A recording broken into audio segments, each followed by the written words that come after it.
It is Wednesday, August 10th, 2016. The time is 7:02 p.m. This is the Plan Commission of the City of Evanston. I'm Jim Ford. We have a quorum, so I will call the meeting to order. You have the agenda in front of you. Staff have asked that we continue to September 14th the proposed zoning text amendment on parking requirements in transit-oriented development areas. And that recommendation is going to be presented to the Parking Committee on the 24th of this month, and then will come to us. So may I have a motion to continue that matter? So move. Goddard, second. Belisle, all in favor? Aye. Opposed? Hearing none. Are there any other comments or corrections that need to be made on the agenda? If none, then the agenda will stand. You have the minutes of July 13th. Are there additions or corrections that need to be made to the minutes? Hearing none, is there a motion to approve? So Motion move. approved.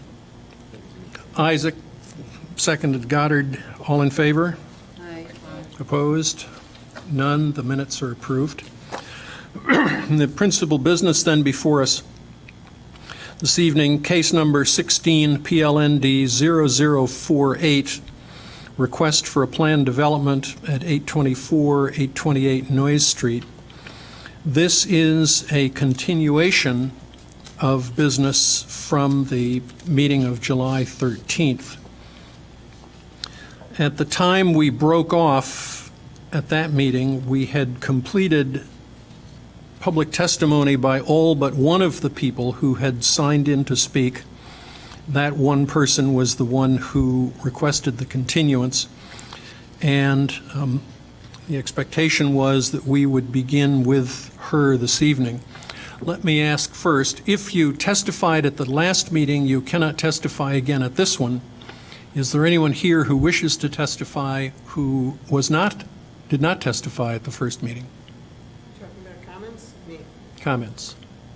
Have you signed in? Okay, can somebody fetch the sign-in sheet for me? We will continue in the order of business that we established at the last meeting. We will hear remaining public comments. The petitioner will be given an opportunity to ask questions of those public members of the public who testify.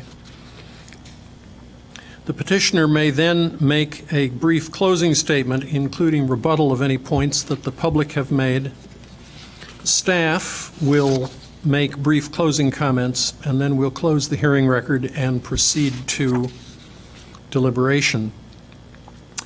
I think at the last meeting, we did not read into the record or note for the record 3 documents which we received prior to the last meeting, and I will simply make note of those. We have a letter from McCluskey Engineering Corporation laying out their estimate of the increased structural loads which would be caused by the green roof recommended by staff. We have a letter from Jack Weiss, President of Design Evanston, generally supportive of the project, talking about some of the design details which have been included in it as a result of earlier negotiation. And we have a letter from the owner-operators of D&D Finer Foods on Noyes Street in support of the project.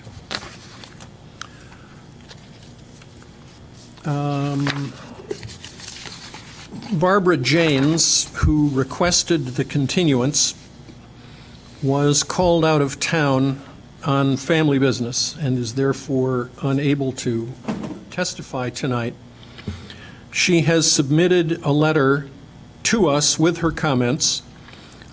Copies of that have been provided to all of the commissioners and to the petitioner.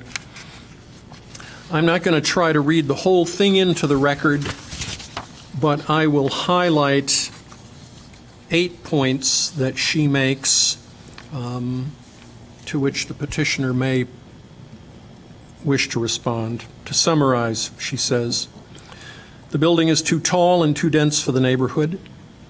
The wood frame construction is inferior to that of surrounding buildings and cannot support a green roof. The building asks for significant site allowances but lacks public benefits. Unit size means the building will be targeted to students in a neighborhood that already suffers from overcrowded student houses, absentee landlords, and problem behavior. The alley configuration is problematic for emergency vehicle access. Built lot line to lot line, there is no green space to give relief from a sea of concrete. The west facade and building materials are still in need of improvement, and one elevator for people and household belongings located at the front of the building will create congestion on Noyes Street. Since the petitioner has a copy of the letter, if there are other points that I haven't touched on that you want to respond to, feel free, because we all have it too.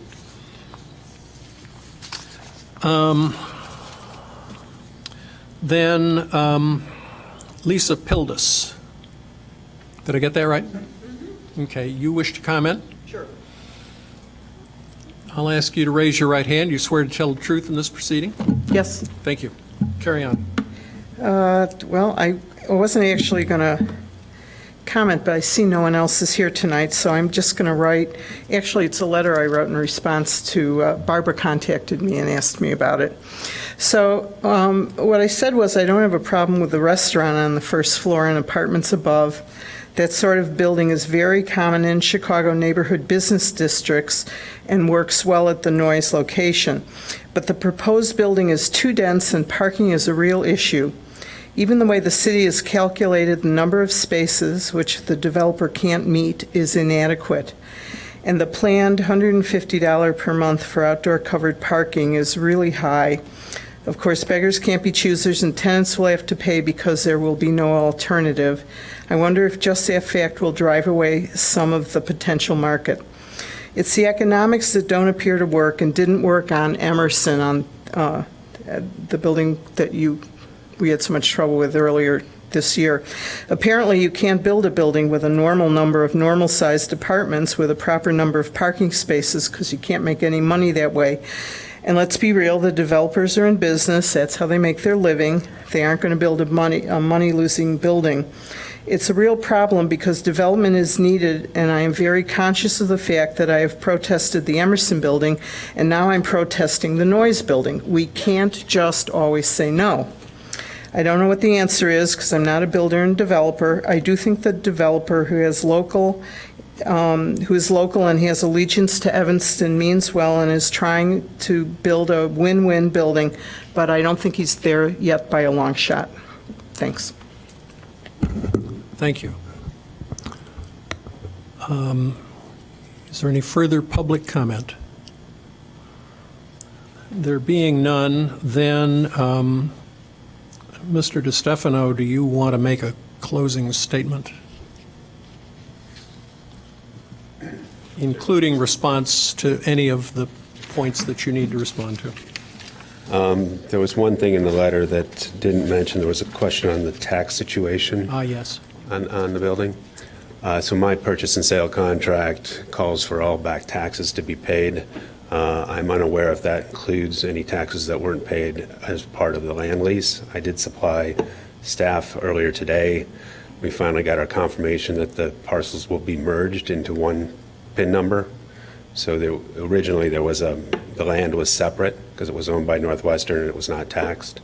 So part of my agreement is that all of the tax situations, all back taxes will be paid at closing if the project gets approved and I execute on my end of the project. Okay.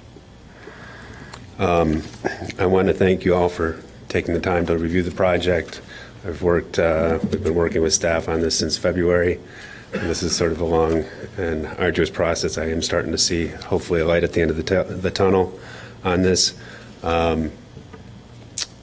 Unfortunately, some of the things that have been brought up are just beyond this project's ability to solve in this project's situation, given all the aspects of it, construction prices, rent prices, We have a project right now that I think is very viable, and without additional costs added to it. The green roof, as I mentioned, we are still in disagreement with staff on the being singled out as far as the inability to get on-street parking on that side. And I don't know if that's a plan commission issue to discuss, but we're willing to have further discussions on that. We're not in agreement on the on-street parking issue. And obviously, we do not feel that the green roof is appropriate for this type of a project, given its situation. That being said, we are very excited about the building, about how far it's come, having working with staff. We do think that their involvement and their comments have made it a better building over time, as well as some of the comments from the neighbors that we've been able to address and still make the project viable. Thank you very much. Thank you. Sure. Okay. Staff, do you want to make any closing comments?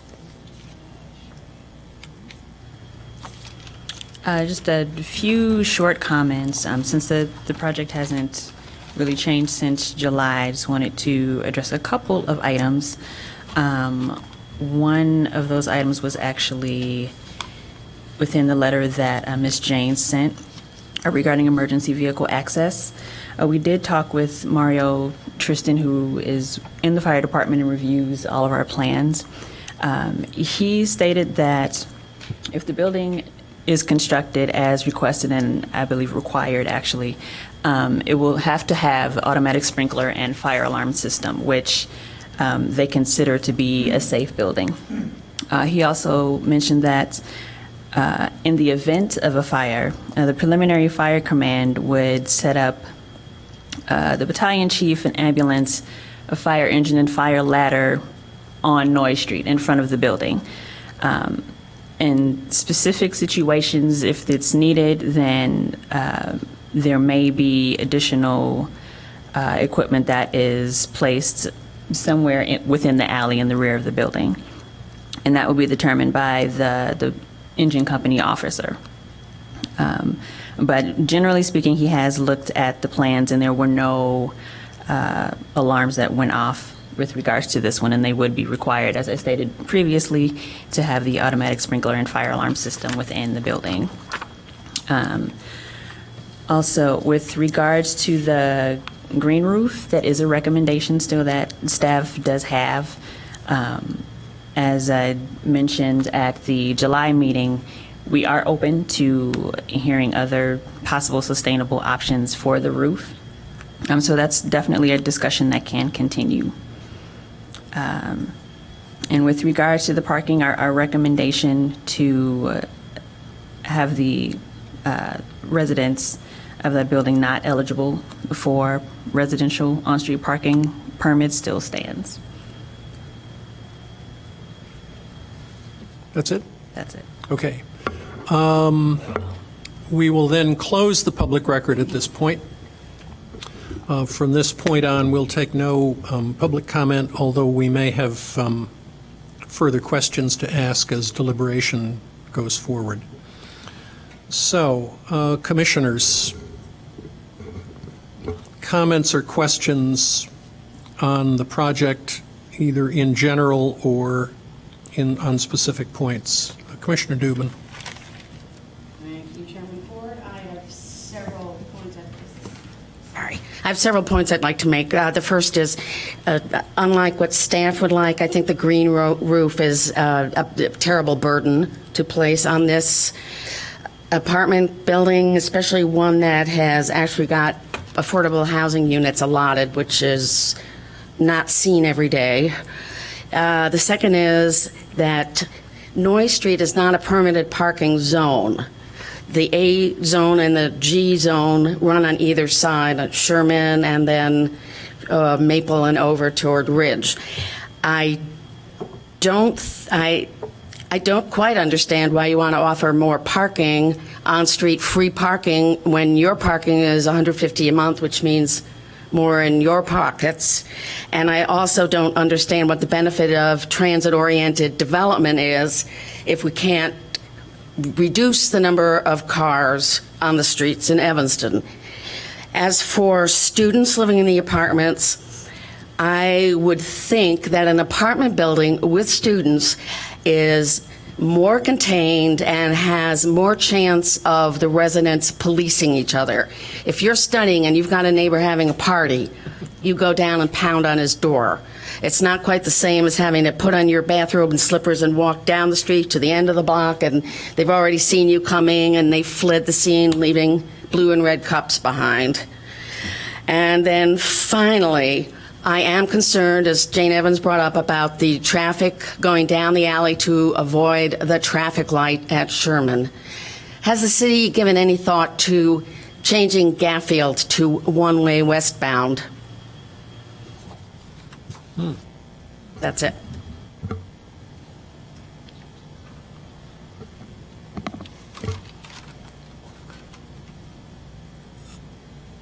Do I assume that, so far as we know, the city has not considered that yet?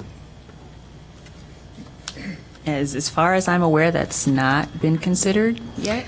Is that something that they could be asked to consider, especially if, as Ms. Evans says, there's already a problem before these additional 32 cars go in there, that there are already people cutting through the alley to avoid that light?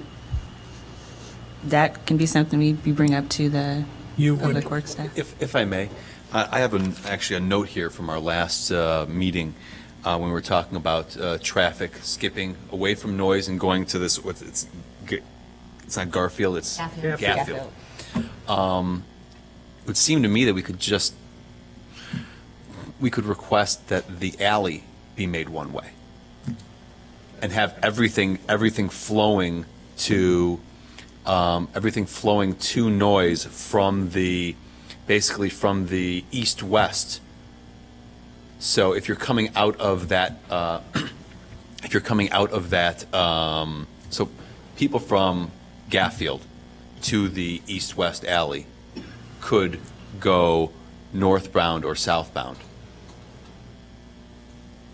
And everything north of there would be forced to go to noise. And that would alleviate any additional traffic going southbound to Gaffield. Instead of changing the street pattern, you just change the alley pattern.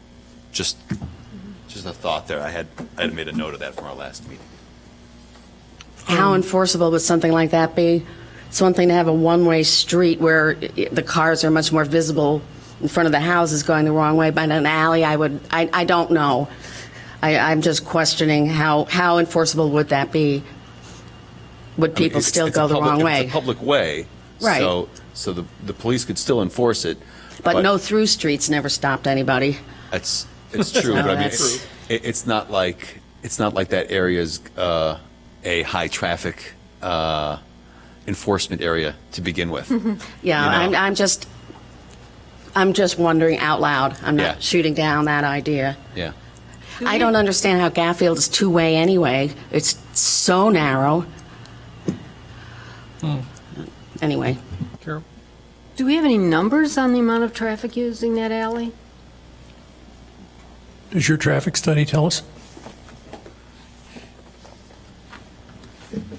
It does. The numbers are very low, and the number of vehicles we're talking about from this project alone is, a handful of cars that can either go up to Noise or go down to Gaffield. But the volumes in the alley during those peak times are in the study, and they're in single digits. Can you point us to the portion of your report? Sure. You could just jump to page 16 if you want to look at the projected volumes with the project, or if you want to look at what the existing volumes are in the alley, you can look at page 7. And these are the times during the morning and evening rush hours on a typical weekday. We didn't observe any issues with traffic pulling out onto Noise from the alley, turning into the alley. Getting from Gaffield onto Sherman, everything operated very well based on the volumes of traffic that are on Noise, Sherman, Gaffield, and the alley.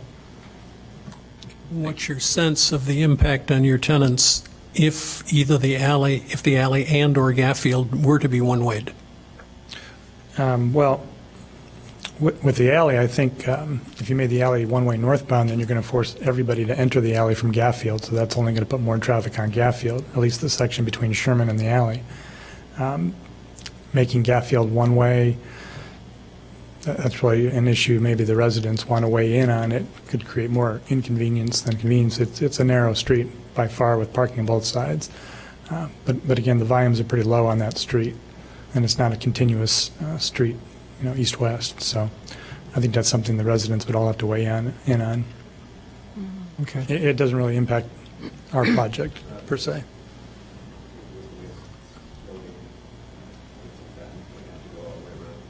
Yeah, that's true. There will be some small box trucks that need to get into the alley, the rear of our project to load. And that's where the loading facility is for the restaurant, for any tenants that move into the building. The plan is that they'll come off of Noyes, head south on the alley, and turn into the east-west alley. Any conversion of the alley to one-way could also send some box trucks down to Gaffield from Sherman to enter the alley, depending on the direction that the alley is oriented, or vice versa. It would send the trucks back out onto Gaffield. So it's probably best in everyone's interest, at least to keep the alley two-way. There's a lot of other residents that live off that alley that would be impacted as well. Thank you. Thank you. Whose light's on? No. Okay, everybody's silent all of a sudden. Terry, do you have anything else? Okay. Questions, comments down here? Yeah. Commissioner Belle-Isle. I just want to make a quick comment on the letter that was sent to us. The comment about the 44 units and the one elevator, by personal experience living in a 41-unit building, which is very close to this, it makes no problem at all, and it's plenty for one building. So I would like to make sure that this comment doesn't really apply to this building. Okay. I do have a question for staff about the parking situation. I believe from the memorandum that was in the packet that this property isn't otherwise eligible for the parking, for the neighborhood parking stickers. And so I guess I'm questioning why we're being asked to include the restriction in the PD.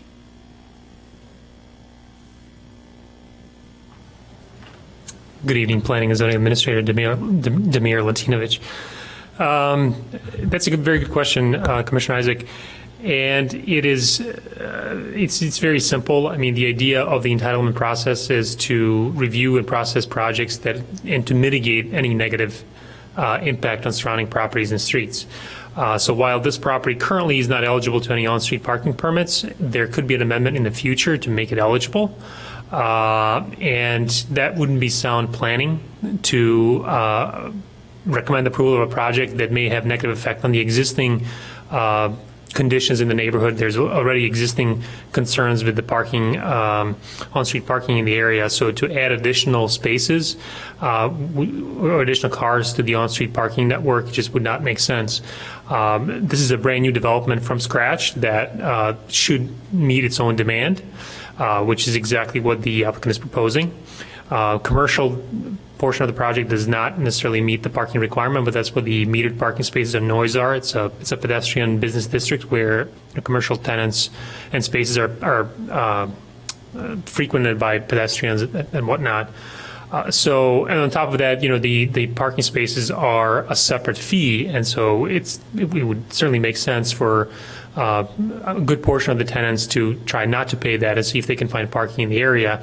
And then, if that doesn't work out, then they can, get the parking on the site. Now, there are streets in the area that are not permitted, and that's, I believe, Noyes west of the tracks and all along Ridge. The residential permit parking permits are there because there's an issue with on-street parking. And anything we can do to not exuberate that problem that's what we're here for. So restriction on on-street parking is nothing new. We've done that for the other developments on Central Street where there's similar concerns with on-street parking. And that's the whole point, is to eliminate any potential negative impact on the existing conditions that are already bad.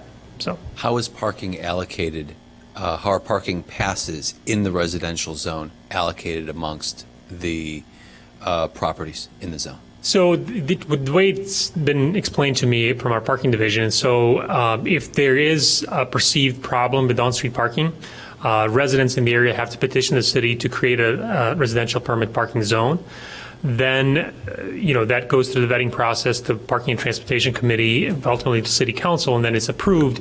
There's a list of properties that are eligible for those on-street parking permits, and it's typically, the residents who live in those buildings on whatever blocks are decided, they're eligible for the permits. Now, this area, there's 2 permits, A and G. They both allow, I want to say, maximum 2-hour parking during the daytime, 9 a.m. to 6 p.m., and then you need a permit for the after hours. So then, typically when you get a permit, it allows you to park there, 24 hours or whatever. So a single-family home in the A district or the G district, how many parking permits are they allocated? That I don't know. I really don't know that. It's 1 per vehicle. You have to prove you live in that house, and then it's one. We had 2 cars, we had 2 permits. So they're effectively then they check the sticker registrations. Sticker goes on the back windshield. Oh, they don't. I don't think they don't print out the stickers anymore, do they? Oh, We have a wheel tax. Yeah. the wheel tax. Yeah. Okay. Okay. Oh, I'm sorry, the G permit that I had is always on the back window.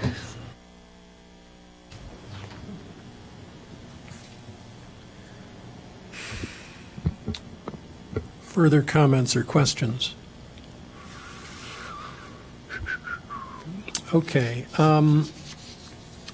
We are being asked to make a decision first on the grant of a plan development, and staff will take us through the standards which have to be met in order for us to make that decision. As part of that, the petitioner is requesting 5 site development allowances, the proposed number of dwelling units, the proposed height, number of parking spaces, side yard setback, and rear yard setback. And then staff, in its recommendation, are recommending 4 conditions to be attached to the approval of the plan development. That the development shall substantially conform to the plans and documents attached to the report. That residents of the building shall not be eligible to obtain residential on-street parking permits. That a construction management plan will be agreed to and executed with the city. And then any change in use must be approved as an amendment to the plan development. The first, third, and fourth of those are pretty much boilerplate. The one on residential permits is obviously not. Then there is, although not a formal staff recommendation, the question of what to do about the green roof. I would suggest that we deal with the plan development standards. Well, let me ask first. Are there questions or concerns about any of the 5 allowances that are requested? Number of units, height, parking spaces, side yard setback, rear yard setback. I do have a question. The green roof. It's my understanding that the green roof is. I know it's not. I know it's not one of the 5. Okay. But the green roof is something that's required by the code, and the staff is recommending it, and the petitioner's requesting that it not be I included. believe it is not included by the code, is it? Didn't we ask the question at the last meeting, would the green roof be required in order to meet LEED Silver, which is required by the code, and the answer was no. That's exactly right. So the construction of a green roof is not required. What's required by the green building ordinance is that this building is at least LEED Silver certified. But to achieve that certification, there's a number of different elements that a building can incorporate. A green roof is one of those, but there's other types of elements. Now, I just want to clarify, the green roof is a recommendation from staff. It's not one of the 4 conditions that we are recommending. So it's a recommendation for commission to discuss, and we'll have this discussion again, I'm sure.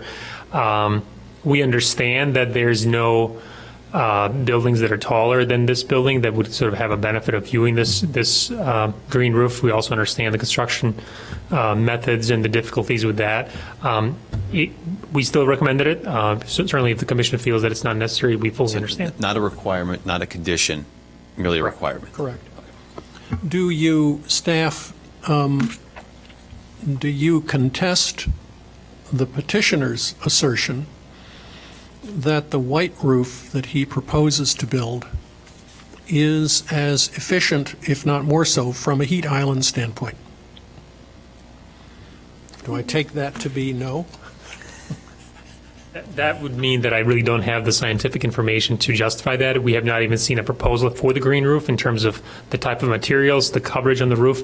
So I'd rather not comment on that. It certainly makes sense, but I don't have the information about it. Okay. All right. Let me just ask one question about the proposed number of dwelling units, just to clarify something in my own mind. My understanding is that we are dealing here with a site which is in two different zoning districts presently. A C and an R something, a fairly R4 maybe? It's a B1 and an R5. Okay. And that in order to achieve the mixed use, we are proposing to treat the entire site as the B district. That's correct. Am I correct that if we were to treat the entire site as the R4, the permissible number of units would be close to what the developer wants? That is correct. It would be closer, not quite the same. Not quite there? Yeah, they would still need the site development allowance, but then they would lose the ability to have the business on the first floor. Exactly, okay. But so that in effect, what we're being asked to do is sort of take the best of both of those two districts and merge them into a single project. Now, I'm not saying that's a bad idea, but it seems to me that's what we're trying to do. If that's, you can say that. Fair? Okay, good. I said it. If then there are no further comments on the site development allowances, Megan, walk us through the plan development standards. All right. We have 9 development standards for plan developments. The first one is, it is one of the special uses specifically listed in the zoning ordinance. 2, it is in keeping with purposes and policies of the adopted comprehensive general plan and the zoning ordinance as amended from time to time. 3, it will not cause a negative cumulative effect when its effect is considered in conjunction with the cumulative effect of various special uses of all types on the immediate neighborhood and the effect of the proposed type of special use upon the city as a whole. 4, it does not interfere with or diminish the value of property in the neighborhood. 5, it can be adequately served by public facilities and services. 6, it does not cause undue traffic congestion. 7, it preserves significant historical and architectural resources. 8, it preserves significant natural and environmental features. And 9, it complies with all other applicable regulations of the district in which it is located and other applicable ordinances, except to the extent such regulations have been modified through the plan development process or through the granting of a variation. Thank you. Now, staff, from your standpoint, is there any one of these 9 standards which is problematic? Your report seems to say that these 9 conditions have been met. Is there any one that seems that's marginal from your standpoint?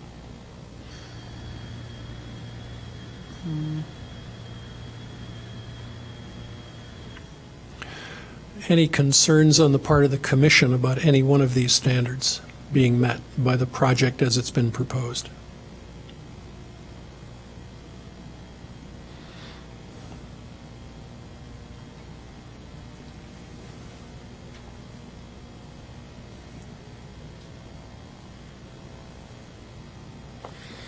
Okay, hearing none. I think in order to have a clean record on this, I'm going to ask, is there anyone who wants to offer a motion to include the staff's recommendation on the green roof within our recommendations? Okay, let the record show that the commission did not take an action on the staff's recommendation with respect to green roof. All right, then,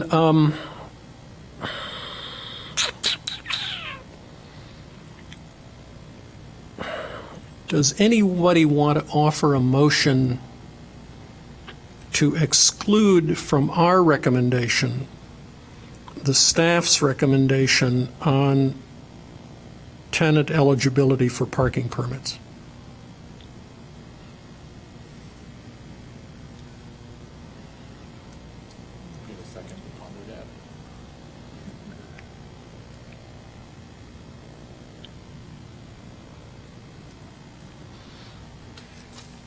Commissioner Belisle. And this is not scientific, but I do feel an uneasiness about this one part of the recommendation. I think that, as you said, Commissioner, or Chairman, the other ones are pretty boilerplate and standard.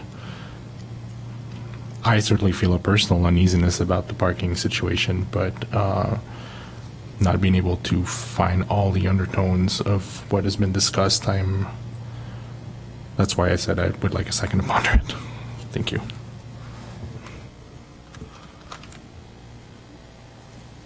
Commissioner Goddard, Commissioner Isaac, in that order. What do you have? Demir, did you say that there's precedent for withholding on-street parking permits for other apartment buildings? Oh, yeah. I mean, the plan development that we recently approved, the 1620 Central, included the same provision, and then before that, the Central Station on Central Street. So, I mean, it's a typical procedure. I think it's good planning.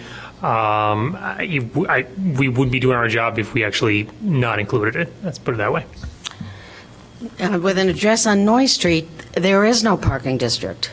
And that's correct. And then this is just to cover, just in case down the road we don't want to have a project that we are approving in today's age, knowing that there's an issue with on-street parking, so. Right, but I don't think I hear a motion to exclude it. I'm sorry, Chairman. Sure. Could you repeat what you said? It's a little convoluted. Sorry.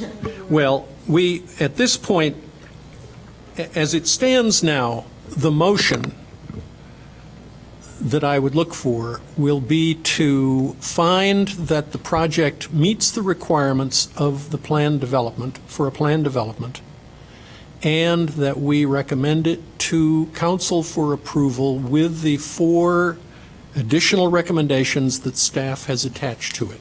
That would be the motion. My question is there any sentiment on the commission to exclude from that motion the requirement that building residents not be eligible for parking permit? If there is, if we take no explicit action on that, then the recommendation will go forward with the exclusion included. Is that clear? Mm-hmm. Okay.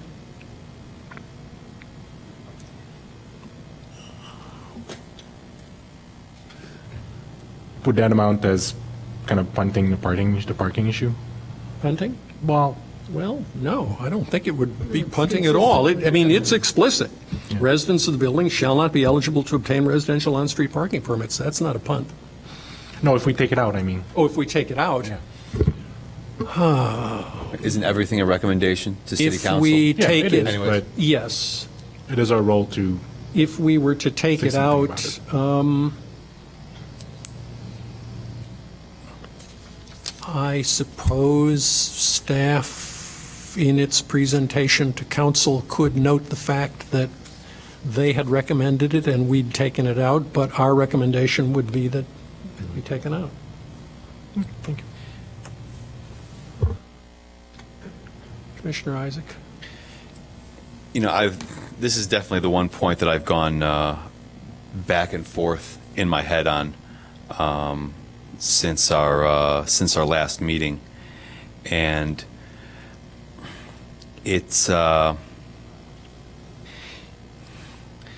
think it's a balance between whether we're going to treat everyone the same way, or if we're going to say that since this project is last to the party, that we're going to put in these other requirements or other restrictions, just like the building next door across the alley probably couldn't be built under the current zoning regime because it probably has very little parking, or it looks like, I believe, used a large portion of its what otherwise would be green area for parking. It definitely is a tough issue to wrap your head around, but I would say that I think moving forward with the staff's recommendation would be the route that I would suggest. Okay. And we would be, if we leave the recommendation as is, we would be reaffirming something that's already in the code, that this building is not supposed to be eligible for on-street parking. I think that's been said at the beginning, but I just want to reaffirm that. So it would be reaffirming something that already exists. Well, it would be reaffirming, it would be accepting a precedent that we have set with similar buildings in other locations. Most of the recent. The recent, So including. that in the future, if the residential parking district boundaries were to change such that other properties on Noyes were eligible for parking, those properties the residents of those properties would obtain those parking permits, whereas this building would have to go through a second step of coming back to the Plan Commission, or coming back ultimately the City Council, and requesting that this restriction be removed. So it's just adding Sure. that second level. Yeah, I assume that option's available. I mean, push come to shove. Okay. So I guess one way of looking at it is if there was parking eligible, if this property was eligible for the on-street parking permits, and given the number of units and bedrooms that will be in this project, if we were sitting here and there wasn't this in-place restriction, what would we be saying about the parking? Would we be saying 35 units and we're going to have, however many students, and it's eligible for these parking permits? They may start flooding the residential area. How would we deal with that situation? And I think it would make this project, it would have more of an impact on the surrounding area. So I think that's how I've determined in my head that leaving the staff's recommendation in is the better way to go. Of course, given the location, I mean, given that this is clearly a transit-oriented project, it may well be, I haven't seen the proposed new ordinance on parking requirements. So I don't know how close to or below one parking space per unit we're going to come.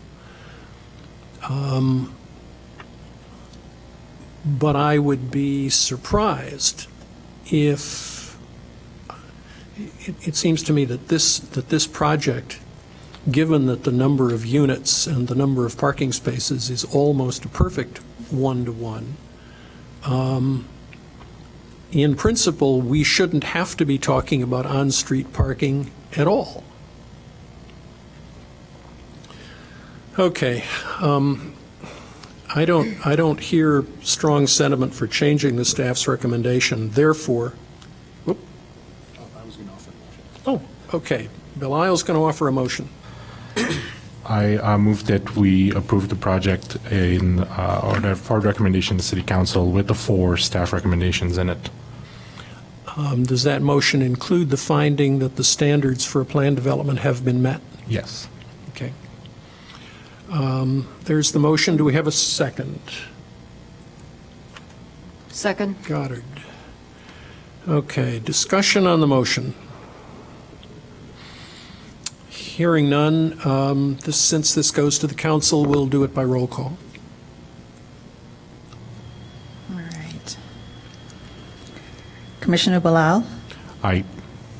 Commissioner Dubin, Aye. Commissioner Goddard, Aye. Commissioner Isaac, Aye. and Chair Ford. Aye. 5 ayes, no nays. The project is approved as staff has presented it to us. Thank you to the petitioner. Thank you to the public. Mr. DeStefano. Can I make one comment? Because there are a couple of facts in your last discussion that are incorrect, that I just wanted to clarify, because we are going to have this discussion with council. First of all, there is on-street parking on Noyes Street. Okay, there is on-street parking, residential parking along Noyes Street. It doesn't have a district sticker. No, it does. The Alderman A, Fisk? the G, yeah, Alderman Fisk is incorrect.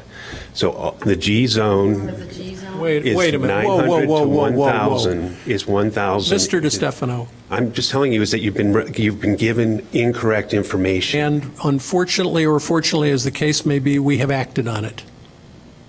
Okay. To your benefit, with the exception of that one provision, I should say. But I think that, We're pleased to have approved the project. thank you very much.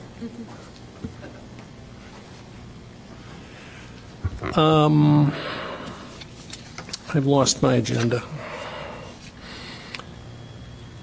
I think the only other 2 pieces of business that we have, you all got a notice from staff about a training session that CMAP wants to run for us when? August 23rd 23rd. at 6 p.m. Essentially on meeting procedure and open meetings and stuff like that. I think it'll be useful. My understanding is it's being presented by Lori Marston, and Lori's really smart, so that could be a useful session. The other point to be made, we do now have a vacancy on the commission, Commissioner Steele's term having ended. And my understanding is that the short list of potential candidates is a really short list. So if you know anybody who could be useful as a member of the commission, you might encourage them to give their name to the mayor's office.